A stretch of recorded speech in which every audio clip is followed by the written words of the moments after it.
Manchester യുണൈറ്റഡിന്റെ ചരിത്ര വിജയം 2-1 മാഞ്ചസ്റ്റർ യുണൈറ്റഡ് ലിവർപൂളിന്റെ തട്ടകമായ ആൻഫീൽഡിൽ തോൽപ്പിച്ചു.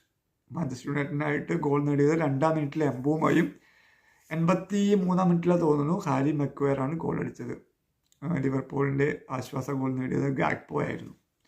2-ാം മിനിറ്റിൽ തന്നെ ലിവർപൂളിന്റെ വലകുലുക്കി ഞെട്ടിപ്പോയി. ആൻഫീൽഡിൽ 2-ാം മിനിറ്റിൽ തന്നെ മാഞ്ചസ്റ്റർ യുണൈറ്റഡ് സ്കോർ ചെയ്യുന്നു. ഞെട്ടിപ്പോയിട്ടു.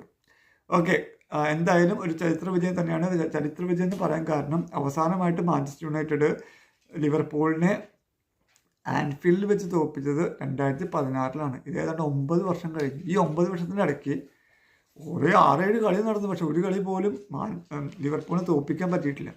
ആ ഒരു കടമാണ് ഇപ്പോൾ തീർത്തത്. സന്തോഷമായി. കളിയുടെ സ്റ്റാറ്റ് എടുക്കുകയാണെങ്കിൽ 63% ബോൾ പൊസിഷൻ ലിവർപൂളിനായിരുന്നു. 17 ഷോട്ട്, 6 ഷോട്ട് ഓൺ ടാർഗറ്റ്, ഇതൊക്കെ ലിവർപൂളിന് അനുകൂലമായിരുന്നു. പിന്നെ കൂടാതെ ഹോം അഡ്വാൻറ്റേജും. അപ്പോൾ ഈ ഹോം അഡ്വാൻറ്റേജ് ഒക്കെ യൂസ് ചെയ്ത് മാക്സിമം അവർ ട്രൈ ചെയ്തു, പക്ഷേ മാഞ്ചസ്റ്റർ യുണൈറ്റഡിനെ തോൽപ്പിക്കാൻ കഴിഞ്ഞില്ല.